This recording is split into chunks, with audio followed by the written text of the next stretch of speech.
Hi friends, welcome to Varalakshmi Podarillu. ఇది చూడండి, పిల్లలకు పెద్దలకి ఎంతో ఇష్టమైన స్నాక్ ఐటమ్ అటుకుల చుడువ. ఎంత బాగుంటుందో, ప్రయాణాలకైతే చాలా అద్భుతంగా ఉంటుంది. నెల రోజుల పాటు నిల్వ ఉంటుంది. ఈ అటుకుల చుడువ ఏ విధంగా చేసుకోవాలో మనము పిల్లలకి ఇప్పుడు దసరా హాలిడేస్ కదా, ఇంటి దగ్గర ఉన్నప్పుడు అది ఇది కొనిమని అడుగుతుంటారు కదా, ఇలాంటి చుడువ చేసి పెట్టుకుంటే చక్కగా ఎంజాయ్ చేయొచ్చండి. మనకు వీటికి కావాల్సిన ఇంగ్రీడియంట్స్ ఏంటో, ఎలా చేసుకోవాలో, అలాగే మెయిన్గా జర్నీస్ కూడా చాలా బాగా పనిచేస్తుంది. ఎక్కడైనా ట్రిప్కి వెళ్ళినప్పుడు హ్యాపీగా చేసుకొని వెళ్ళొచ్చండి. మేమైతే తిరుపతికి వెళ్తున్నాము, అందుకోసానికి ఈ చుడువ చేశాను. ఈ చుడువ ఎలా చేసుకోవాలి, అటుకుల చుడువ అనేది ఇప్పుడు వీడియోలోకి వెళ్ళిపోదామా. ఎంత బాగుందో చూడండి, క్రిస్పీగా ఉండే అటుకుల చుడువ. ముట్టుకుంటే ఇలా మెత్తగా అయిపోతుంది, నుసిగా. ఈ అటుకుల చుడువ ఏ విధంగా చేసుకోవాలన్నా ఇప్పుడు వీడియోలోకి వెళ్ళిపోదామా. రండి, ఎలా చేసుకోవాలనో చూసేద్దాం. Hi friends, welcome to Varalakshmi Podarillu. ఇవి చూడండి, మనం ఈరోజు అటుకుల చుడువ చేసుకుందాం. అదేనండి స్నాక్ ఐటమ్. ఇప్పుడు దసరా హాలిడేస్ కదా, పిల్లలు ఇంట్లో ఉంటారు, అది కొని ఇది కొని అని మారం చేస్తూ ఉంటారు కదా. అలా కాకుండా బయట ఫుడ్స్ ఏవి తినకుండా చక్కగా మనము అటుకులతోని చుడువ చేసుకుందాం. ఇవి చూడండి, పేపర్ అటుకులను ఏమీ చెత్తా చెదారం లేకుండా ఇలాగ జల్లించుకోండి. నేను ఆల్రెడీ జల్లించేశాను, ఇంకేమన్నా ఉంటే ఇలాగ కింద పడిపోతుందని ఇలా పెట్టేశాను. ఇవి 1 కేజీ పేపర్ అటుకులు. వాటికి కావాల్సిన పదార్థాలు వచ్చేసి పల్లీలు, పుట్నాలు, ఇదే పప్పులు అంటారు, జీడిపప్పు, ఎల్లిపాయలు, కరివేపాకు, పచ్చిమిరపకాయలు, ఉప్పు, కారం, ఇవన్నీ కావాలంటే అటుకులు. ముందుగా మనం ఏం చేద్దామంటే ఈ అటుకులని శుభ్రంగా బాగు చేసుకున్న తర్వాత కొద్దిగా వేయించుకోవచ్చు, లేదా ఎండలో పెట్టుకోవచ్చు. నేను ఎండలో పెట్టలేదు, స్టవ్ మీద బాండి పెట్టుకొని వేయించుకుందాం. ముందుగా స్టవ్ మీద ఇలాగా బాండి పెట్టేసుకుందాం. అటుకులు చేస్తున్నాను కదా, కింద పోకుండా ఉండాలనే ఉద్దేశంతోనే పెద్దగా పెట్టాను, పెద్ద గిన్నె పెట్టుకున్నాను. ఇప్పుడు ఇవన్నీ వేసి మనం వేయించుకుందాం లైట్గా.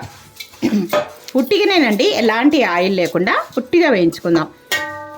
కొద్దిగా వేగితే ఏంటంటే అటుకులు చాలాసేపు పట్టకుండా క్రిస్పీగా చాలా బాగుంటాయి. మీలో ఎంతమంది ఈ అటుకుల చుడువ తెలుసో స్నాక్ నాకు కామెంట్ బాక్స్లో కామెంట్ చేయండి. కొత్తగా ఎవరైతే నా ఛానల్ చూస్తారో తప్పకుండా లైక్ చేయండి, అలాగే హైప్ చేయండి. పక్కన బెల్ ఐకాన్ నొక్కితే నేను పెట్టే ప్రతి వీడియో నోటిఫికేషన్ రూపంలో వస్తుంది. తప్పకుండా లైక్స్ ఇవ్వండి, అలాగే హైప్ చేయండి, కామెంట్ పెట్టండి, సబ్స్క్రైబ్ చేసుకోండి, వేరే వాళ్ళకి ఫార్వర్డ్ చేయండి. అలాగే నేను ఈ ఛానల్లో రెగ్యులర్గా వీడియోస్ చేస్తూ ఉంటానండి, షార్ట్స్, తర్వాత day by day long videos post చేస్తుంటాను. మీకు ఎవరికైనా నచ్చినట్టయితే తప్పకుండా లైక్ చేయండి, అలాగే సబ్స్క్రైబ్ చేసుకోండి, ఓకేనా. ఇది చూడండి, అటుకులు మనం వేయిస్తున్నాగానే కొద్దిగా ఇలాగా క్రిస్పీగా అయినట్టు, పొడిగా అయినట్టు ఇలా అవుతున్నాయి. ఇలాగా కొద్దిగా వేయించుకోవాలి. చూడండి, ఇంతకుముందు ఇలా ఉన్న అటుకులు ఇప్పుడు కొద్దిగా ముడత అయినట్టు అవుతున్నాయి, అంటే దగ్గరికి వస్తున్నాయి అన్నట్టు. ఇలాగా వేయించుకుందాం, సిమ్లోనే పెట్టి వేయించుకుందాం అండి, మాడకుండా. పేపర్ అటుకులు కనుక తప్పకుండా మాడిపోతాయి, అందుకోసానికి సిమ్లో పెట్టి వేయించుకోండి. చాలా బాగుంటాయండి. ఎక్కడికైనా జర్నీకి వెళ్ళినప్పుడు ఇలాంటి అటుకులు కానీ, బురుగులు కానీ, కారం బురుగులు కూడా చేసుకుంటారు. మా రాయలసీమలో ఎక్కువ కారం బురుగులే చేసుకుంటారు, కానీ తెలంగాణ వాళ్ళు ఈ అటుకుల చుడువ బాగా తింటారు. నేను అక్కడ ఉన్నప్పుడు బాగా పిల్లలకైతే స్నాక్ కింద చేసేదానండి. వాళ్ళకి బాక్స్లో పెట్టేస్తే మంచిగా ఇంటర్వెల్ టైంలో చక్కగా తినేవాళ్ళు. ఈ విధంగా అన్నీ వేయించుకుందాం. అటుకులన్నీ క్రిస్పీగా వేయించుకుంటే ఇవి బోలెడన్నీ అవుతాయండి, చాలా బాగుంటాయి ఈ అటుకులు. ఒకసారి నేను చెప్పిన విధంగా ట్రై చేయండి. మీలో ఎంతమందికి స్నాక్ తెలుసో కామెంట్ బాక్స్లో తప్పకుండా కామెంట్ చేయండి. దీంట్లో మనం బూందీ కూడా కలుపుకోవచ్చు, చాలా బాగుంటుంది. ఇలాగా వేయించుకుందాం. చూడండి, మీరు చూస్తున్నారా, అటుకులు చూడు ఎలా అయినాయి, దగ్గర నుంచి చూపిస్తున్నాను, ముడతగా అయినాయి. ఒక అటుకు పట్టుకొని చూద్దాం. ఇలాగా చూడండి, క్రిస్పీగా అయినాయి. ఇది కొద్దిగా వేయించుకుందాం. మళ్ళీ మనం తాలింపులో కూడా వేయించుకుంటాము, కొద్దిగా వేడెక్కితే సరిపోతుంది, ఓకేనా. ఇలా వేయించుకుందాం. చూడండి, ఇవన్నీ వేగిపోయినాయి అటుకులు. ఇప్పుడు వేరే ప్లేట్లో పోసేసుకొని దీంట్లోనే తాలింపు వేసేసుకుందాం. ఇలాగా చూడండి, ఇలాగ నుసి అయిపోతున్నాయి కనుక వేగినట్టు లెక్క. చల్లగా అయితే ఇంకా బాగా వేగిపోతాయి. సరే, ఇవి తీసేసుకొని పక్కన పెట్టేసుకుందాం. అటుకులన్నీ వేరే ప్లేట్లో పోసేసుకుందాం కదా. ఇప్పుడు ఆయిల్ వేసుకుందాం. మనకి అటుకులకు సరిపడినంత ఆయిల్ వేసేసుకొని వేడి అవ్వనియాలి. వేడేసే వరకు వెయిట్ చేద్దామండి. ఇందులో మనము తాలింపు గింజలు వేసేసుకుందాం. చూడండి గుప్పడన్ని తాలింపు గింజలు అవి చిటపటమన్న తర్వాత ఒకటి 1 by 1 అన్నీ వేసుకుందాం. ఇప్పుడు ఎండుమిరపకాయలు కట్ చేసి వేసుకుందాము. తాలింపులో ఎండుమిరపకాయలు ఇవి వేగుతున్నాయి కదా, ఫస్ట్ మనకు వేగుతూనే బాగుంటాయి. ఏమంటారు, ఇవి ఎండుమిరపకాయలు చక్కగా వేగాలండి. తాలింపు గింజలు వేగాలి. చూడండి టపటపా అని సౌండ్ వస్తుంది కదా. ఇప్పుడు మనం 1 by 1 వేసుకుందాం. ముందుగా పల్లీలు టైం ఎక్కువ పడుతుంది కనుక పల్లీలు వేయించుకొని ఒకసారి కలిపేసుకుందాం ఈ విధంగా. తర్వాత పుట్నాలు, తర్వాత జీడిపప్పు, తర్వాత ఎల్లిపాయలు ఇవన్నీ వేసి వేయించుకుందాం. ఎల్లిపాయలు కూడా మనకు తినేటప్పుడు పంటి కింద తగులుతుంటే భలే ఉంటుందండి, చాలా బాగుంటుంది. ఇవన్నీ వేగనిద్దాం. ఇంకా కరివేపాకు, పచ్చిమిరపకాయలు ఇవి వేగిన తర్వాత వేసుకుందాం. ఇప్పుడు పచ్చిమిరపకాయలు వేసేసుకుందాం. మళ్ళీ కొద్దిగా కారం కూడా వేస్తాను. ఇవన్నీ బాగా వేయించుకుందాము.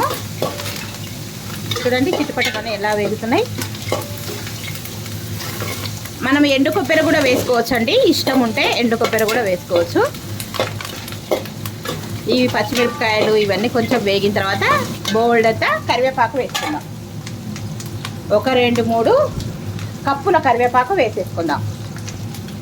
చూస్తున్నారా, మొత్తం కరివేపాకు ఎంత వేసుకుంటే అంత కరివేపాకు భలే ఉంటుందండి, టేస్టీగా. ఈ కరివేపాకు అంతా వేసినాం కదా, ఇప్పుడు ఒకసారి కలిపేసుకుందాం. చిటపటమని కరివేపాకు కూడా కరకర అంటే చాలా బాగుంటుంది.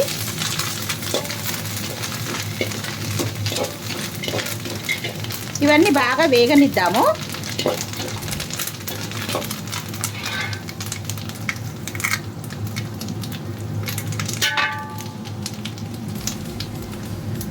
ఇప్పుడు చూసారు కదా, కొద్దిగా పల్లీలు పుట్నాలు కలర్ చేంజ్ అయినాయి. ఇప్పుడు ఉప్పు వేసుకుందాం. రుచికి తగినంత ఉప్పు వేస్తున్నానండి. అలాగే పసుపు, కారం లాస్ట్కి వేసుకుందాం, ఘాటు వస్తుంది.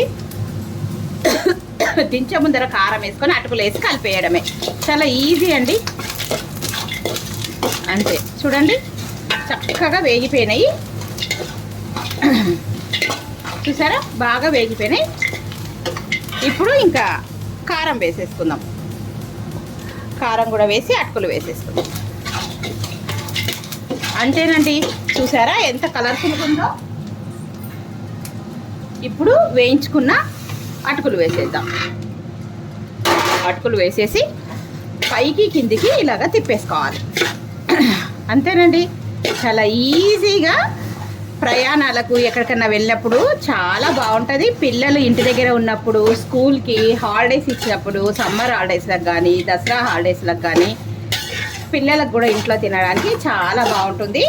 ఈ స్నాక్ చేసుకోండి. మేము తిరుపతికి వెళ్తున్నాము, అక్కడ తినడానికి కోసమని ఈ చుడువ చేసుకుంటున్నాను. ఓకేనా, ఒకసారి బాగా కలిపాక చూపిస్తాను.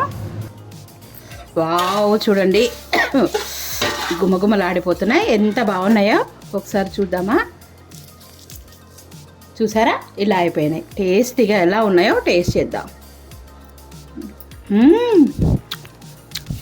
వావ్, సూపర్గా ఉన్నాయండి, భలే ఉన్నాయి టేస్టీగా. అంతేనండి, పిల్లలకు పెద్దలకు హ్యాపీగా జర్నీస్కి, అలాగే ప్రయాణాలకు వెళ్ళేటప్పుడు చక్కగా చేసుకునేది అటుకుల చుడువ. ఎంత బాగుందో. దీంట్లో కార కూడా కలుపుకోవచ్చు. చూడండి జీడిపప్పులు ఎంత చక్కగా వేగిపోయినాయో, బాగున్నాయి కదా. అంతేనండి, చాలా ఈజీగా అయిపోయింది. ఓకేనా, ఇంకా స్టవ్ చేద్దాం. ఓకే, వావ్, చూడండి ఎంత బాగుందో కదా. మీకు ఈ వీడియో నచ్చినట్టయితే తప్పకుండా లైక్ చేయండి, అలాగే హైప్ చేయండి, సబ్స్క్రైబ్ చేసుకోండి. పక్కనున్న బెల్ ఐకాన్ నొక్కితే నేను పెట్టే ప్రతి వీడియో నోటిఫికేషన్ రూపంలో వస్తుంది.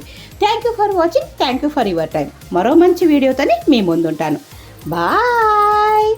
తప్పకుండా లైక్ చేసి అలాగే సబ్స్క్రైబ్ చేసుకోండి. ఓకేనా, ఎంత బాగుందో చూడండి, కలర్ఫుల్గా ఉండే చుడువ, అటుకుల చుడువ.